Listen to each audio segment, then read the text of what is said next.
Graças e paz, meus queridos, da parte de nosso Salvador, Senhor Jesus Cristo.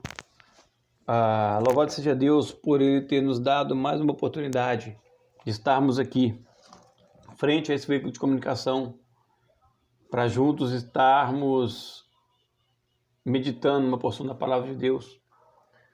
E através disso, compartilharmos essa palavra, fazendo com que essa palavra chegue a mais pessoas através das redes sociais, quer seja no YouTube, o veículo de comunicação, quer seja o Instagram, quer seja no Facebook. Esse vídeo daqui a pouco vai estar no Instagram, daqui a pouco no meu Instagram, andré.gustavo.pds, no meu Face, André Gustavo, e aqui no canal do YouTube. E aqui eu já convido a vocês, caso não sejam inscritos, que se inscrevam no nosso canal, que curtam os nossos vídeos, compartilhem-os, para que realmente mais pessoas sejam alcançadas por uma palavra de Deus, uma palavra do próprio Eterno, das Santas Escrituras.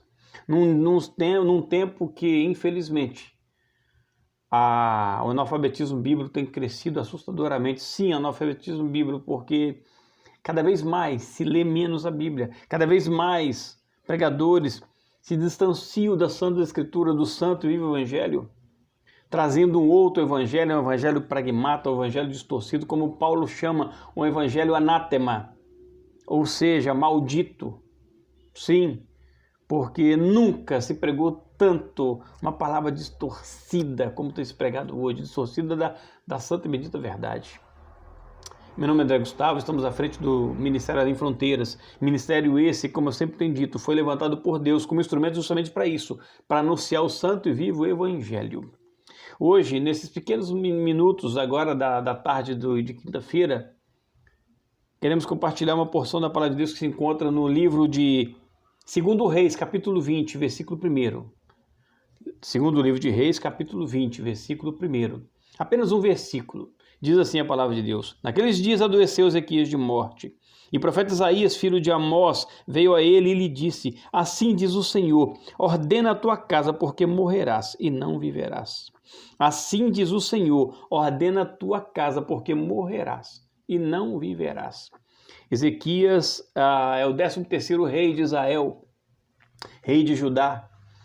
O reino de Israel foi dividido em dois, logo após a morte de Salomão. Deus, que prometera como juízo a Salomão que assim que ele morresse, dividiria o seu reino e foi reino do norte e reino do sul.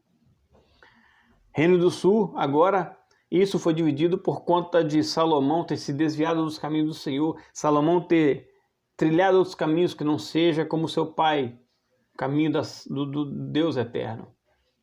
E então agora Ezequias, o 13º rei de Judá, ele vai reinar do ano 726 a 697 a.C. E ele é o que ele começou como rei regente, que era uma espécie de treinamento que os pais faziam com os seus filhos sucessores ao trono. Então Ezequias foi rei regente de 729 a 715 a.C. E só aos 25 anos de idade que ele assume de fato o trono, que é, como dissemos, dos anos 726 a 697 a.C. Ezequias foi um rei segundo o coração de Deus, andou nos caminhos do Senhor, serviu a Deus verdadeiramente. Mas aqui Ezequias agora recebe uma palavra dura, recebe uma palavra de Deus através do profeta Isaías dura, Deus mandando que ele pusesse sua casa em ordem, porque ele, certa outra versão, diz: certamente morrerás. Então, Ezequias agora recebe: olha, põe tua casa em ordem, porque vai morrer. E o que nos chama a atenção aqui justamente é o final do versículo: ordena a tua casa, porque morrerás e não viverás. A Bíblia não entra em detalhes o que precisava ser posto em ordem na casa de Ezequias. Fato é que algo precisaria ser posto em ordem. Talvez algo estivesse em desordem. Ainda no livro do 2 Reis, no capítulo 4, versículo 1, nós vamos ler assim: E uma mulher das mulheres dos filhos dos profetas clamou e clamou a Eliseu, dizendo: meu marido, teu servo, morreu, e tu sabes que o teu servo temia o Senhor. Agora veio o credor levar meus 2 filhos para serem servos. Essa mulher era a esposa de um dos discípulos do profeta Eliseu. E esse discípulo, por sua vez, veio a falecer, deixando a sua esposa e seus filhos em maus lençóis. Antigamente, nos tempos bíblicos, quando se contraía uma dívida, pegava-se como promissória, muitas vezes, o homem e seus filhos, para que, se a dívida não fosse paga, eles seriam tomados como escravo, até que a dívida fosse paga. E foi assim que esse homem fez, se colocou como promissória juntamente com seus filhos. Muito provavelmente, quando ele contraiu essa dívida, ele não contava que iria morrer. Ele não fez planos, eu vou morrer, então vou deixar eles assim. Não, ele com certeza, qual pai que, em sã consciência, permitiria que seus filhos fossem tomados como escravos? Nenhum homem faria isso, eu não faria isso. Então, muito provavelmente, esse homem, ele não fez essa dívida já de caso pensado, vou deixar meus filhos para serem escravos. Muito pelo contrário.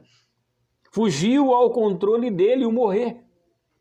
Ele não levou em consideração a morte, que o tomou muito provavelmente desapercebido. E essa mulher agora se vê diante de um problema. Os seus filhos vão ser levados como escravo para pagar uma dívida. Esse homem, muito provavelmente, sabendo, se soubesse que iria morrer, não contraria tal dívida. Não colocaria em risco a segurança de sua família. Muito provavelmente não faria isso. Então agora aqui, voltando ao texto, Deus manda a Ezequias que põe sua casa em ordem. Aqui, meu querido, eu faço uma pergunta a você. Se Deus dissesse que você iria morrer, e mandasse pôr a sua casa em ordem, o que precisaria ser posto em ordem? A Bíblia não relata o que na casa de Ezequias precisaria ser posto em ordem. No texto que nós lemos agora, de 2 Reis 4, quando fala da viúva de um dos discípulos do profeta Eliseu, seriam as finanças. Esse homem teria que ter posto as finanças em dias antes de morrer. E você, meu querido, o que tem que ter posto? O que tem que ser posto em ordem? O que na minha casa precisa ser posto? Porque se eu for acometido se eu for pego de surpresa pela morte, como eu vou deixar os meus?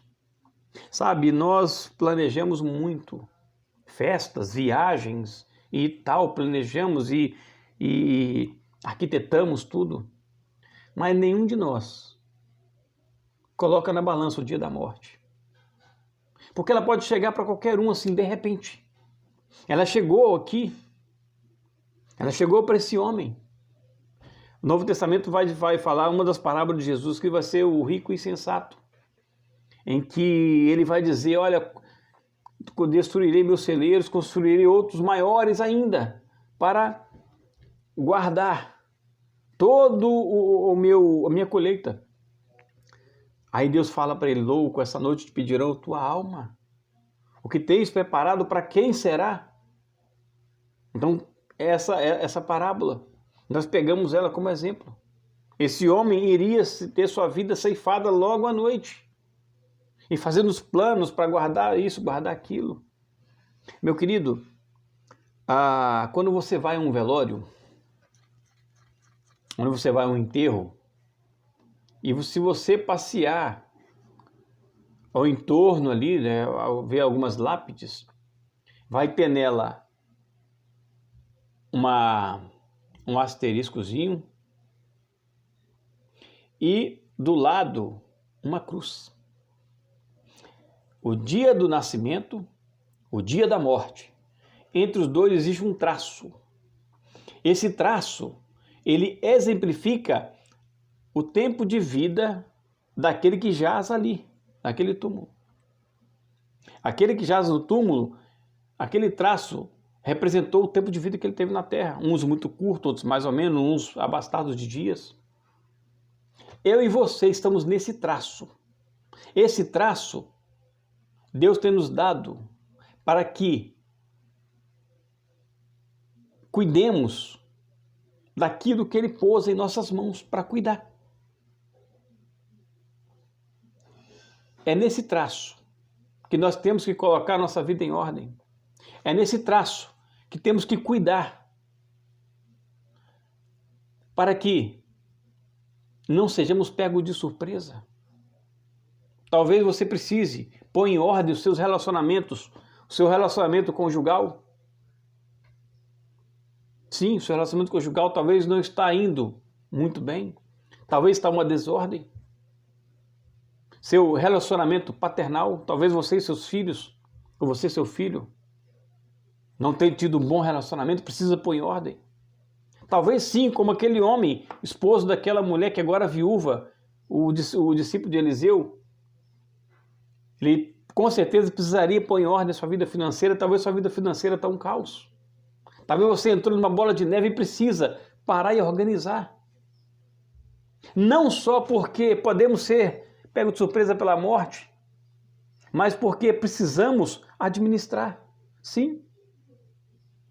Nós enfrentamos dias bons e dias ruins. Temos a mania de nos dias bons relaxarmos e só nos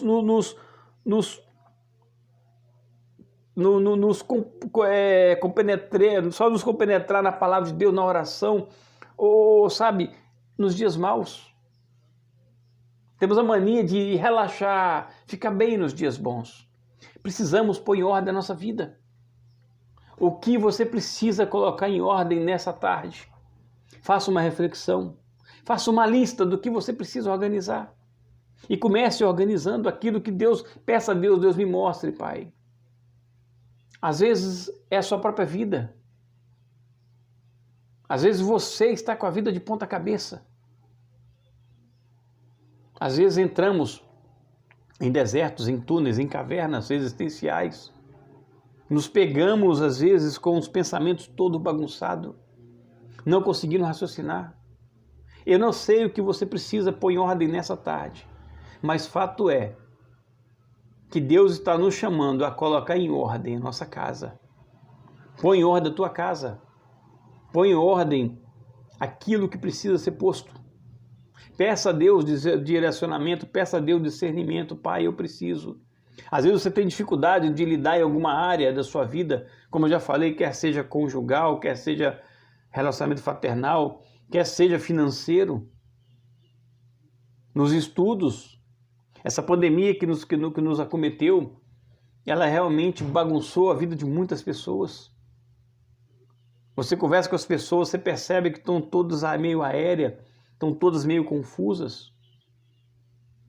Peça a Deus, Deus me dê direcionamento, me dê discernimento, para que eu possa pôr em ordem a minha casa, para que eu possa organizar a minha vida, organizar meus relacionamentos, organizar minha vida financeira.